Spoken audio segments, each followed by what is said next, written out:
멈춰있던 내 심장이 다시 뛰게 된 거야.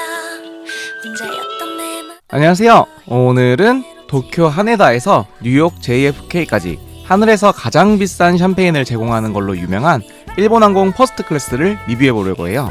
오늘은 드릴 얘기가 많으니 바로 본론부터 빠르게 시작해볼게요.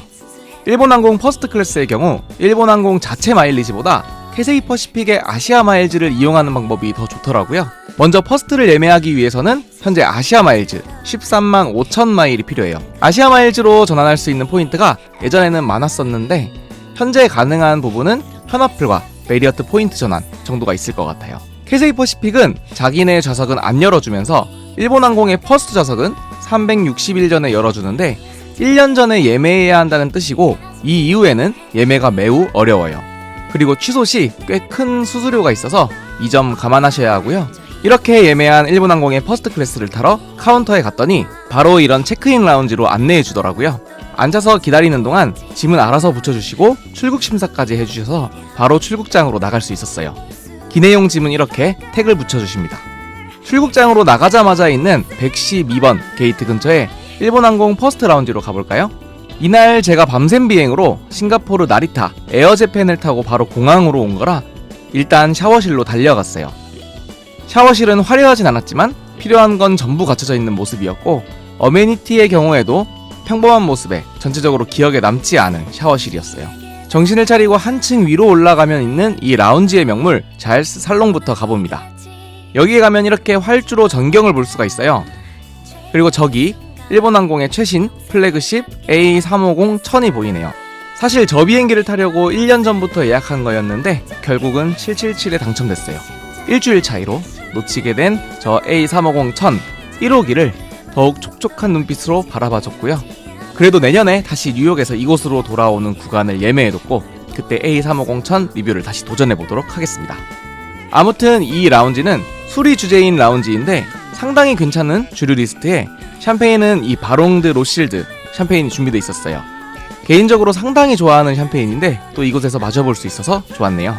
이외에도 다양한 고도주를 비롯한 일본 술들이 준비되어 있었는데 아무래도 이 라운지의 하이라이트는 바에서 주는 산토리 시리즈인 것 같아요. 하쿠슈 나스와 야마자키 12년을 니트와 하이볼로 한 잔씩 즐기고 보니 이미 알딸딸해져 있었고요. 한층 내려가면 간단한 핑거푸드와 함께 이 라운지의 또 다른 명물 스시바가 있고요. 스시와 카레, 파스타 그리고 맥주까지 배 터지게 먹는 실수를 하고 탑승을 하러 이동해봅니다. 일본항공을 비롯한 워널드 소속사들이 이 탑승 클래스나 멤버십 등급에 좀 엄격하더라고요. 캐세이 퍼시픽, 일본항공, 영국항공, 카타르항공 등 타봤던 모든 항공사들이 이 등급에 따라 탑승 순서를 철저하게 지키는 모습이었어요. 이 777 영상을 어떻게든 찍어보려고 노력해봤는데 도저히 각도가 안 나오더라고요. 아무튼 오늘 타고 갈 비행기는 사라져가는 비행기 2탄 일본항공의 왕년의 플래그십 보잉 777-300ER 18년 된 기체였고요. 얼마 전 첫 번째 보잉 777-300ER이 퇴역을 시작한 만큼 A350-1000이 도입됨에 따라 점차 퇴역할 예정입니다. 오늘 퍼스트 좌석 8석 모두 꽉 차서 갑니다. 제가 타고 갈 좌석은 이 A 좌석이었고요. 좌석의 전체적인 모습은 연식이 느껴지는 고풍스러움과 촌스러움 중간 어딘가의 모습이었어요. 대한항공 코스모 1.0과 비슷한 느낌을 줍니다. 좌석의 피치는 창문 4개를 커버하는 수준이고요. 이 좌석도 앞뒤로 꽤 긴 좌석으로 디스플레이 아래 선반을 당겨 테이블로 이용하는 형태예요. 오토마는 이즘 유행하던 형식의 동반자를 위한 안전벨트가 있는 형태고요. 창가 쪽으로 원목 느낌의 재질로 된 부분을 열면 리모컨과 그리 크지 않은 수납 공간들이 준비되어 있고요.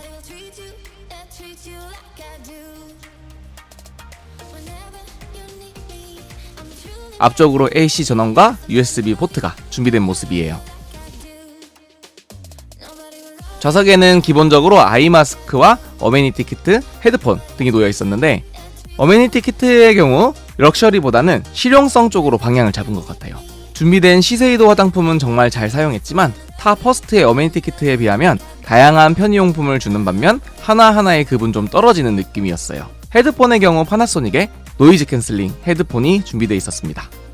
평범한 베개와 더 평범한 담요 하나, 그리고 슬리퍼까지 확인해보고요. 세이프티 카드에는 777-300으로 표시되어 있고 플라이티라는 앱에도 출발 전까지는 777-300으로 표시되어 있어 노말 777-300으로 오해할 수도 있지만 777-300ER이 맞습니다. 출발이 조금 더 길어져 화장실을 가봤어요. 화장실은 객실 앞쪽으로 두 군데 위치하는데 특별히 넓지도 특별한 인테리어도 없었지만 깔끔하게 준비되어 있는 모습이었고요. 일본 항공사들의 특징인 비데도 마찬가지로 준비되어 있었네요.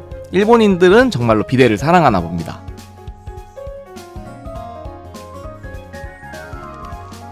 좌석으로 돌아오니 웨타올과 함께 살롱은 아닌 지상에서의 웰컴 드링크 한 잔을 받았고요. 샴페인을 홀짝거리며 메뉴를 한번 살펴봤어요. 일본 항공의 경우 메뉴판 보는데도 한 세월이에요. 준비되어 있는 주류가 정말 다양한데다 차, 커피까지도 베리에이션이 다양해서 이걸 다 담을 순 없을 것 같고, 만약 일본 항공의 기내식과 음료 메뉴를 확인하시려면 출발하는 시간과 노선을 선택하여 해당 항공기의 메뉴를 홈페이지에서 미리 확인하실 수 있을 거예요. 미리 전략을 좀 짜야 알차게 즐길 수 있는 퍼스트와 비즈니스 비행입니다. 아시아나 못지않은 촌스러운 세이프티 비디오 재생과 함께 푸시백을 시작합니다. 퍼스트 좌석임에도 오버헤드 빈이 꽉꽉 들어찬 오래된 향기가 느껴지는 객실이에요.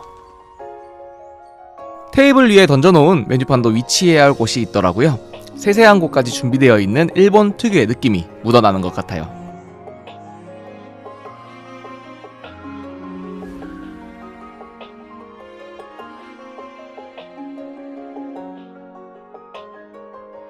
비행기가 순항고도에 오르자마자 테이블을 당겨서 식사 준비를 시작합니다.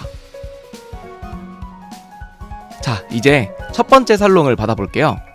살롱의 플레임은 샴페인, 살롱 퀴베, 에스, 르메닐, 블랑드 블랑으로 이번에 탑재된 녀석은 2013 빈티지였고요. 희소성으로 더 비싸지는 몇몇 RM 샴페인을 제외하고 NM 샴페인 중에선 가장 비싼 샴페인이에요. 빈티지에 따라 다르지만 보통 $1000 이상의 가격인 녀석인데요. 보통 이 샴페인을 한 병만 탑재한다고 들었었는데 이번 비행에는 8석을 다 채워서 가다 보니 2병 이상을 탑재한 모양이더라고요. 그런데 6인 가족이 탑승하였고 그중 4명은 미성년자로 보였는데다 가족 전부가 식사를 하는 둥 마는 둥 전부 취침 모드였고요. 남은 한 분도 그다지 술을 좋아하지 않는지 저는 아침까지 혼자 벌컥벌컥 얼추 2병 또는 그 이상을 혼자 마실 수 있었어요. 덕분에 부족한 알코올 캐파로 다른 다양한 주류에 도전해보진 못했지만 살롱이잖아요. 이 살롱은 일본 출발편에서만 제공됩니다. 이 가키 마사무네라는 꽤 유명한 니온슈도 아주 좋았었고요.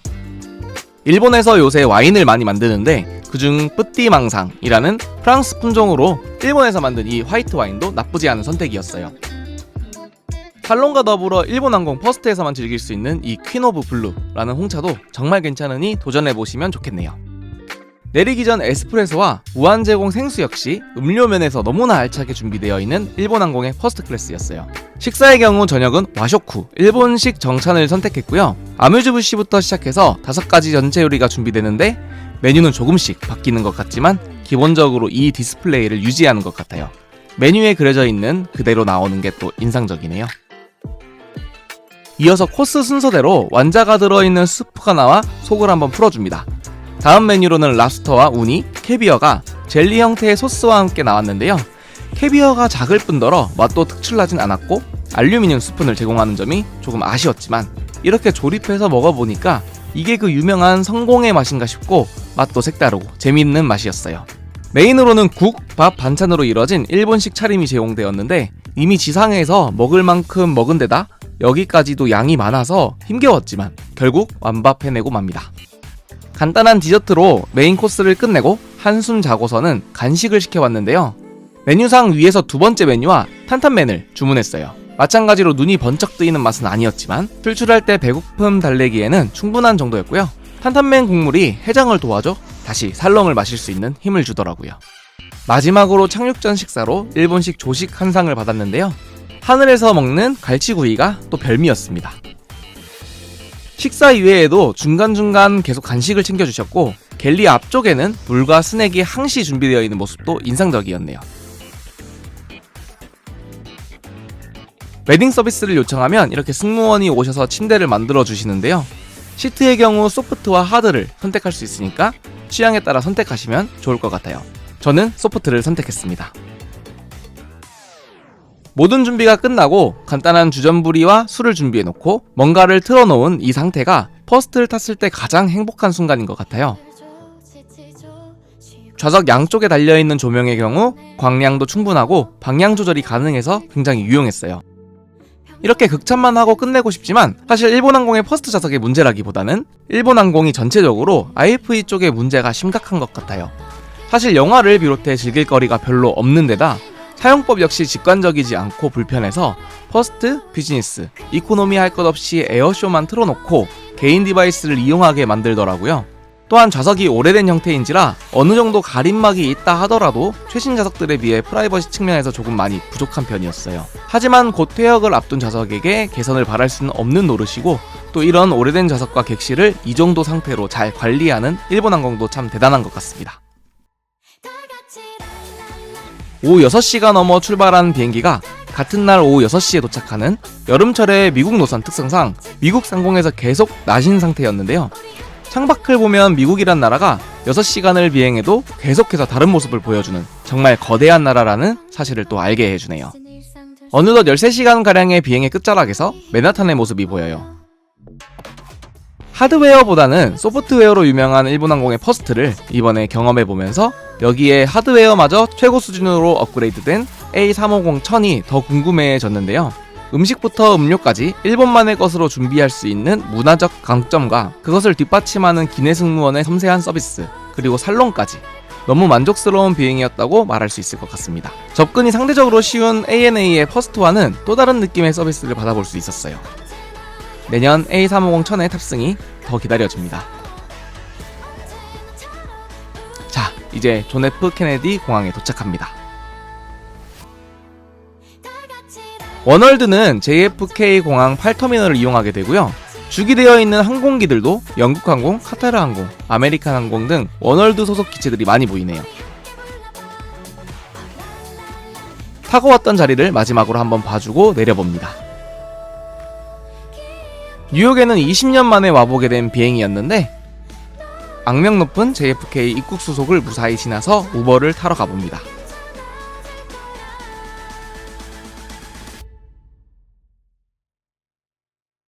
8터미널의 우버는 입국장에서 나와 길 하나만 건너면 되는데 어플로 예약하면 대기해야 할 위치도 알파벳으로 뜨기 때문에 그곳으로 이동해서 타면 되는 시스템이었어요. 이렇게 또 하나의 퍼스트 리뷰를 마무리해보고요.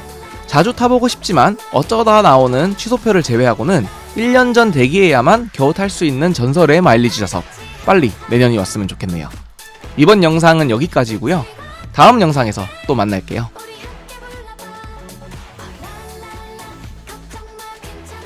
히 오라.